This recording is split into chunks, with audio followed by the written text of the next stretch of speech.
লোকসভা নির্বাচন চলাকালীনই কলকাতা হাইকোর্টের এক ভয়ঙ্কর রায়, 283 পাতার রায়। আর সেই রায় সামনে আসতেই কার্যত কালীঘাটের আলী পিসি আর তার জালি ভাইপোর হৃদযন্ত্র স্তব্ধ হয়ে গিয়েছিল। কেননা সেই ভয়ঙ্কর রায়ে বলা হয়েছিল এক লপ্তে 26,000 শিক্ষকের চাকরি যাচ্ছে। শুধু 26,000 শিক্ষকের চাকরি যাচ্ছে না, এরা যে অযোগ্য এবং সেখানে চরমতম দুর্নীতি হয়েছে সেই কথা কিন্তু হাইকোর্ট স্পষ্ট করে জানিয়ে দিয়েছিল। এর এক বিশাল সামাজিক অভিঘাত আসত, কেননা এই 26,000 শিক্ষক যাদের চাকরি চলে গিয়েছিল, অযোগ্য যারা প্রমাণিত হচ্ছিল, সেই জায়গা থেকে যাদেরকে তারা ঘুষ দিয়ে চাকরিটা পেয়েছে, এবার দিকে দিকে সেই সব তোলামূল নেতাদের বাড়ি ঘেরাও করবে তারা ঝাঁটা লাঠি নিয়ে। আর যারা যোগ্য, এই সামগ্রিক দুর্নীতিটার জন্য যারা কোল্যাটারাল ড্যামেজের অংশ, তারা এবার কালীঘাটে গিয়ে আসল বাম্বুটা দিয়ে দেবে। শুধুমাত্র তাই নয়, এই রায়ে যেটা সবথেকে বড়, সবথেকে কঠিন জায়গাটা ছিল, সেটা হচ্ছে রাজ্যের পুরো মন্ত্রিসভা একসঙ্গে জেলে চলে যাওয়ার সম্ভাবনা তৈরি হয়েছিল। আর আর এরা যে ধরনের পাজি নচ্ছার, সেই জায়গাটাকে ঘুলিয়ে দেওয়ার, নতুন করে সময় কেনার একটা চেষ্টা করবে, সেটা সকলেই বুঝতে পেরেছিল। আমরা দেখলাম যে সেই সংক্রান্ত বিষয়ে সুপ্রিম কোর্টে যাওয়া হলো। যে অযোগ্য যোগ্য গুলিয়ে দেওয়ার চেষ্টা এখানে বিভিন্ন নির্বাচনী সভা থেকে চলছে, সেই জায়গা নিয়ে একটি টু শব্দ করা হলো না। উল্টে যাতে মন্ত্রিসভাটা জেলে না যায়, তার জন্য সুপ্রিম কোর্টের বিচারপতিদের গিয়ে কার্যত হাতে পায়ে ধরা অবস্থা। আর সেই অবস্থায় সুপ্রিম কোর্ট, যেহেতু সেখানে গ্রীষ্মকালীন অবকাশ আসছে, একটা সময় দিল। জুলাই মাসে আবার এর শুনানি আছে, আর এই সময়টা পেয়ে যাওয়াতেই নির্বাচনটা পেরিয়ে যাচ্ছে। কি উল্লাস, কি উল্লাস সেই ফচকে ছোঁড়ার। সেই ফচকে ছোঁড়া আবার এক এক ধাপ এগিয়ে গিয়ে এখন বলছে নাকি কারোর চাকরি তিনি দেবেন না।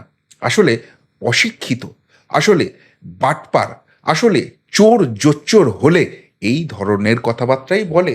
কেননা যেখানে সিবিআই ইতিমধ্যেই বার করে ফেলেছে অন্তত 5,000 জন এখানে অযোগ্য রয়েছে, দুর্নীতি করে চাকরি পেয়েছে, কলকাতা হাইকোর্টেই সেটা কথা বলে দিয়েছে, সুপ্রিম কোর্টে গিয়ে সেই সংখ্যাটা প্রায় 8,000 হয়ে গেছে।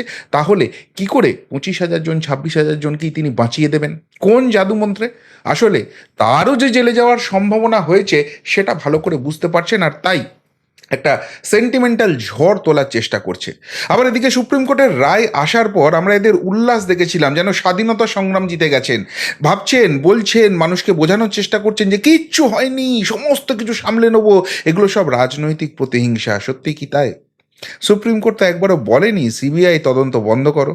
আর তাই সিবিআই তদন্তটা চালিয়ে যাচ্ছে, আর যখনই চালিয়ে যাচ্ছে একটার পর একটা ভয়ঙ্কর তথ্য সামনে আসছে, এবং সেই সেই ইনভেস্টিগেশনে আজকে যে মারাত্মক তথ্যগুলো উঠে এসেছে, তাতে কালীঘাটের আলী পিসি আর জালি ভাইপোর হৃদযন্ত্র নতুন করে বিকল হওয়া শুরু হলো।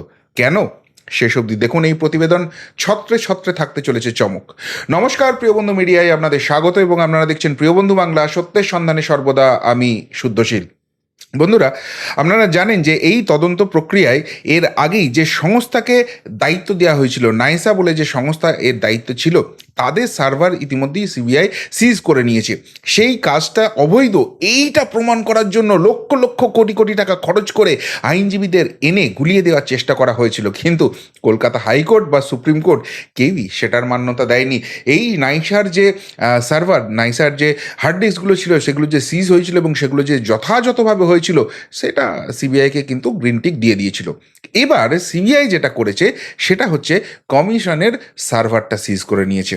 কমিশনের এই সার্ভার সিজ করার ফলে সেখান থেকে যে ডেটা গিয়েছিল নাইসাতে, এবং সেই নাইসার এবং কমিশনের যে কথোপকথন, যে ইমেল চালাচালি, তার সমস্ত সমস্ত তথ্যটা চলে এসছে। আর সেই তথ্যগুলো ঘেঁটে একের পর এক তথ্য উঠে আসছে, যা রীতিমতো চমকে দেবে। তবে সব থেকে বড় বিড়ম্বনায় যে ওই ডেপো ছোকরা পড়তে চলেছে, সেটা কার্যত নিশ্চিত হয়ে গেছে। কিভাবে? আসলে এই এই যে ইমেল চালাচালি হয়েছিল, সেই ইমেল চালাচালিতে অযোগ্যদের তালিকার হদিশ পাওয়া গেছে। অর্থাৎ এরা যে বলছিল না যে রাজনৈতিক প্রতিহিংসা হচ্ছে, কোনো প্রমাণ নেই, সবার চাকরি বাঁচিয়ে দেবো, আবারও বলছি, অশিক্ষিত ডেপো ছোকরা একটা, কিচ্ছু জানে না, সেই জন্যই এই ধরনের ফটফটানি করছিল।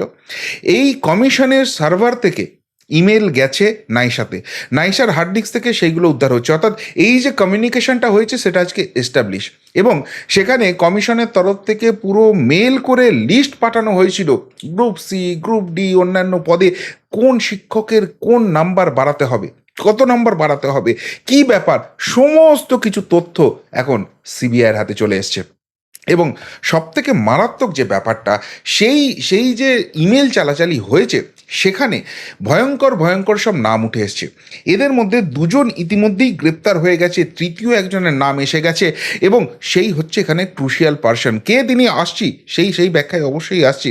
কিন্তু এই যে ইমেল চালাচালি হয়েছে, সেই ইমেল চালাচালিতে এটা যে প্রাতিষ্ঠানিক একটা দুর্নীতি, এর সঙ্গে কমিশন, যে কমিশন আবার সরকারের আন্ডারে ছিল, এবং এই নাইসা বলে সংস্থা যাকে আবার কমিশন চিনতেই রাজি ছিল না, সমস্ত যোগাযোগটা এস্টাবলিশ হয়ে গেছে। অর্থাৎ এটা কোনো একা পার্থর দুর্নীতি নয়, এটা কোনো একা মানিকের দুর্নীতি নয়, এই দুর্নীতিটা সামগ্রিকভাবে প্রাতিষ্ঠানিকভাবে হয়েছে, এবং এরা এতটাই মরিয়া ছিল এই দুর্নীতি করতে যে এর পুরোপুরি ডিজিটাল ফুটপ্রিন্ট এরা রেখে দিয়েছে। ফলে ভয়ঙ্কর ভয়ঙ্কর তথ্য উঠে আসছে। এবং যে দুজনের কথা বলছিলাম সেই দুজনের পাশাপাশি 3 নম্বর নামটা হচ্ছে মুজাম্মিল হোসেন। এই মুজাম্মিল হোসেনটাকে আসছি, তার সঙ্গে সঙ্গে জানাই যে আরও দুটো নাম, নীলাদ্রি দাস যিনি নাইসার কর্তা, এবং পঙ্কজ বনসাল যিনি প্রাক্তন নাইসার কর্তা। এই দুজন এবং মুজাম্মিল হোসেন, এদের সঙ্গে যে কমিশনের একটা যোগাযোগ ছিল এবং এদের মাধ্যমেই যে দুর্নীতিটা হয়েছে সেটা কিন্তু এই কমিউনিকেশনের থ্রু দিয়ে এস্টাবলিশ হয়ে গেছে। এইবার এই এই নীলাদ্রি দাস এবং পঙ্কজ বনসাল এরা কিন্তু আগে অ্যারেস্ট হয়েছিল। মুজাম্মিল হোসেনটাকে যেটুকুনি বিভিন্ন সংবাদ মাধ্যম থেকে জানতে পারছি, মুজাম্মিল হোসেন হচ্ছে এমন একজন ব্যক্তি যে বেসিক্যালি এই নাইসার তরফে কমিশনের সঙ্গে পুরো কমিউনিকেশনটা অপারেট হতো।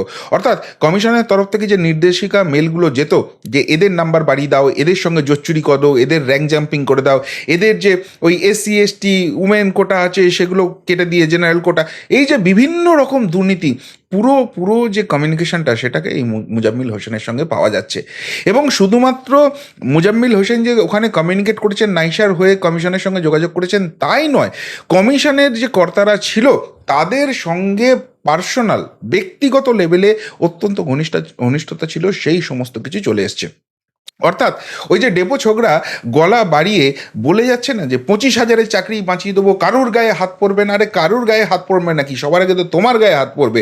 এই যে এদের নামগুলো পাওয়া যাচ্ছে, এদেরকে কারা ইনস্ট্রাকশন পাঠিয়েছিল, এই কমিশনের কর্তাদের এত হিম্মত হয়ে গেছিলো, রাজ্য মন্ত্রিসভা কিচ্ছু জানতো না, এখানকার আইবি, এখানকার অন্যান্য গোয়েন্দা দপ্তর তারা এসব কিচ্ছু বুঝতে পারেনি নাকি, সমস্তটা সবাই জানতো। আর সেই জায়গা থেকেই এরা চুপ করে ছিল, কেননা আরও উপর মহলের আরও প্রভাবশালীর হাত ছিল এর মধ্যে, তার নির্দেশিকাতেই সমস্ত কিছু হয়েছে। সেই সমস্ত কিছু স্টেপ বাই স্টেপ কিন্তু ডিকোড করছে সিবিআই।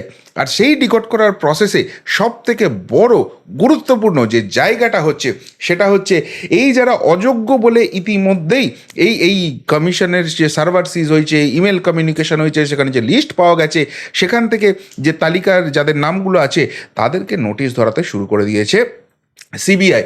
জেলা ধরে ধরে সেই নোটিশ যাচ্ছে, বিভিন্ন জেলাতে ইতিমধ্যেই নোটিশ পৌঁছে গেছে বলে আমরা খবর পাচ্ছি, এবং সেই জায়গাতেও দায় ঠেলাঠেলি শুরু হয়েছে। আমরা স্কুলের তরফ থেকে জানতে পারছি যে এগুলো স্থানীয় স্তরে ডিআই বা এসআইয়ের কাছে এসছে, সেখান থেকে মেল ফরওয়ার্ড হয়ে স্কুলের হেড টিচারের কাছে এসছে। আবার যখনই সেই সব কর্তাদের সঙ্গে কথা বলছি তারা বলছে না আমরা এসবের মধ্যে কিছু দিন ওই সরাসরি হয়তো স্কুলেই পাঠিয়েছে, আমরা এসব কিচ্ছু জানি না, পুরোপুরি দায় ঠেলাঠেলি যাচ্ছে। অর্থাৎ ওই বলে না যে পুলিশে ছুলে 18 ঘা, বাঘে ছুলে কত ঘা, এইসব একটা আছে না, তার সঙ্গে এখন সিবিআই ছুলে কত ঘা, সেই জায়গাটা হয়ে গেছে। এদের নামগুলো মাঝখানে এসে যায়, এদেরও এখন কার্যত কোমর ভেঙে যাওয়ার অবস্থা। আমাদের ধরে সিবিআই টানাটানি না করে, এই দুর্নীতির সঙ্গে আমাদের যোগ না বার করে দেয়, সেই জায়গাটাও কিন্তু চলে এসছে। কেন চলে এসছে, কেন ভয়টা পাচ্ছেন আপনাদের বলছি। এই যে অযোগ্যদের সিবিআই যে নোটিশ করছে, তাদেরকে নিজাম প্যালেসে গিয়ে দেখা করতে বলা হয়েছে, সেখানে তাদের কী কী ডকুমেন্টস নিয়ে যেতে বলা হয়েছে, 5টা স্পেসিফিক ডকুমেন্ট বলা হচ্ছে। নাম্বার 1 হচ্ছে 2016 যে রিজিওনাল লেভেল সিলেকশন টেস্ট অর্থাৎ RLST আছে, তার অ্যাডমিট কার্ড নিয়ে যেতে বলা হচ্ছে। অর্থাৎ ওই শূন্য খাতা জমা দেওয়া, পরীক্ষা না দিয়ে চাকরি পাওয়া, সেই সমস্ত কিছু কিন্তু এবার চেকিং হচ্ছে। 2 নম্বর যেটা বলা হচ্ছে, যেটা কমিশনের তরফ থেকে সুপারিশপত্র ছিল, সেই সুপারিশপত্রের কপি নিয়ে যেতে বলা হয়েছে। 3 নম্বর ডকুমেন্ট বলা হয়েছে হয়েছে তাদের যে যোগদানের যে অ্যাপয়েন্টমেন্ট লেটার, যেটা সেই যোগদানের যে চিঠি, সেই নথিও নিয়ে যেতে বলা হয়েছে। 4 নম্বর যেটা, জেলা স্কুল পরিদর্শকের তরফে অনুমোদনের নথি, এটাও তাদের কাছে চাওয়া হয়েছে। এবং 5, বেতনের যা যা নথি আছে, কি টাকা ড্র করেছে, কি করেছে না করেছে, তার ডিটেল স্টেটমেন্ট, সেগুলোও কিন্তু নিয়ে যেতে বলা হয়েছে। এবার এই সবগুলো নিয়ে অবভিয়াসলি সিবিআই তাদের মতো তদন্ত চালাবে, কিন্তু যেটুকুনি বেসিক বোঝা যাচ্ছে, আমি বিভিন্ন শিক্ষক মহাশয়ের সঙ্গে কথা বললাম, তাদের কাছ থেকে যে ইনপুটগুলো উঠে আসছে সেগুলো মারাত্মক। বলছেন এইগুলোর মাধ্যমে অ্যাকচুয়ালি এবার কিন্তু প্রমাণিত হবে সত্যি এরা পরীক্ষা দিয়েছিল না পরীক্ষা দেয়নি, র্যাঙ্ক জাম্পিংটা কীভাবে হয়েছিল তার সমস্ত ডকুমেন্ট কিন্তু সিবিআই কালেকশন করা শুরু করেছে। এবং এখানে সিবিআই জেরার মুখে তারা কিন্তু আর নিজেদের বয়ানটা চেঞ্জ করার মতো জায়গায় থাকবে না। সিবিআইয়ের ভয়ঙ্কর জেরার মুখে এদেরকে পড়তে হবে। এবং যে কথাটা আদালতের নির্দেশ আছে যে যদি এখানে প্রমাণ পাওয়া যায় এরা অযোগ্য, সুদ সহ যে বেতন ফেরত দিতে হবে, যদিও সুদ দিতে হবে কিনা এটা সুপ্রিম কোর্ট বলেনি, সুপ্রিম কোর্টে কিন্তু এদেরকে মুচলেখা দিতে হয়েছে যে অযোগ্য হিসেবে প্রমাণ হলে এই যে বেতনটা এখনও পাচ্ছে সেই বেতনটাও কিন্তু তাদেরকে ফেরত দিতে হবে। এই যে জায়গাটা আছে সেই সমস্ত উন্নতি কিন্তু উঠে আসবে। কিন্তু সেটা তো শিক্ষকের দিকের ব্যাপারটা গেল। মেন জায়গাটা হচ্ছে যখন এরা অযোগ্য প্রমাণিত হবে, কিভাবে এদের সঙ্গে যোগাযোগটা হয়েছিল, এরা কিভাবে টাকাটা দিয়েছিল, কাকে দিয়েছিল, কত টাকা দিয়েছিল, সেই টাকাটা কিভাবে সাইমান হয়েছিল, সেই সমস্ত কিছু নাম কিন্তু সিবিআইয়ের তরফে জানা হবে। এবং যখনই এদের কাছ থেকে নামগুলো আসবে, বেশ কিছু কমন নাম উঠে আসবে, সে তো বোঝাই যাচ্ছে, কেননা দালাল চক্রটা ছড়িয়েছিল। এই দালালদের কিন্তু এবার নেক্সট স্টেপে ডাকা শুরু হবে এবং সেই দালালদের কাছ থেকে বলা হবে যে তারা কত ভাগ রেখেছে, তাদের ব্যাংক স্টেটমেন্ট দেখা হবে এবং তারা কোথায় 25 রেখে 75 পাঠিয়েছে তার সমস্ত কিছু নিয়ে আসবে। অর্থাৎ এসএসসি স্ক্যাম যে উল্লাসটা আমরা ওই আলী পিসি আর তার জালি ভাইফোর দেখছিলাম, সেগুলো কিন্তু ফুস হতে শুরু করেছে। হ্যাঁ, এই মুহূর্তে হয়তো মন্ত্রিসভাটা জেলে যাচ্ছে না, কিন্তু সামগ্রিকভাবে যে দুর্নীতি হয়েছে অযোগ্যদের কাছ থেকে এই তথ্যগুলো নেওয়া, এবং সেটা কমিশন এবং নাইসার যে ইমেল যোগাযোগ, তার বহু কিছু তথ্য চলে এসছে। ফলে এসএসসি স্ক্যামের খেলা কিন্তু জমে গেছে। তাই নির্বাচনে কি ফলাফল হবে হবে না সেটা অনেক পরের কথা, কিন্তু যদি এই তোলামূল কোম্পানির কেউ জেতে, নিশ্চিত থাকছেন তো আপনার সাংসদ 5 বছর আপনার এলাকায় থাকবে, নাকি সাংসদের সই নিতে গেলে তিহার জেলে যেতে হবে, সেই সম্ভাবনা কিন্তু উজ্জ্বল হচ্ছে। ফলে সুপ্রিম কোর্ট যখন গ্রীষ্মকালীন অবকাশের পর খুলবে, জুলাই মাসে বসবে, তখন এই রাজ্যের অনেক ডেপো ভাইপোর প্রাণ কিন্তু ওষ্ঠাগত হয়ে যাবে। কি বুঝছেন এসএসসি স্ক্যাম নিয়ে সিবিআই তদন্ত এবং এই ডেপো ছোকরার উল্লাস, মিল পাচ্ছেন কোথাও? যদি এই নিয়ে কিছু বলার থাকে অবশ্যই কমেন্ট বক্সে কমেন্ট করে জানাবেন। এখনকার মতো এখানেই শেষ করলাম, ফেরত আসছি নতুন প্রতিবেদন নিয়ে খুব তাড়াতাড়ি। ভালো থাকবেন, সাথে থাকবেন, পাশে থাকবেন। নমস্কার।